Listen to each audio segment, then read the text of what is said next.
तर आम्ही इथे आलेलो आहोत त्या बिट्टीसाठी वॉकर घ्यायला. तर बघा बिट्टीचं वॉकर कसं आहे, कारण का तिला चालायचं आहे आता. ते फार छान छान टॉईज भेटतात. तो सोफासुद्धा मी इकडूनच घेतला होता, कारण का बिट्टीला आता 9 सुरू झालेला आहे आणि तिला चालायची सवय ही लागली गेली पाहिजे. त्यामुळे आमचे प्रयत्न सुरू आहेत. तर तब्बल 1000चा आम्ही ते वॉकर घेतलेला आहे. दाखवते मी तुम्हाला.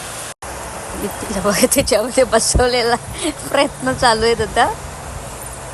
नीट नीट हा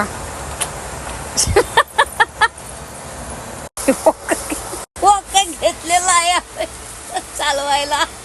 ते घेऊन आम्ही निघालेलो आहोत. आहो बिट्टीला घेऊन गाडीमध्ये बसतायत. मीही आता निघालेली आहे. बिट्टीसाठी वॉकर घेतलेलं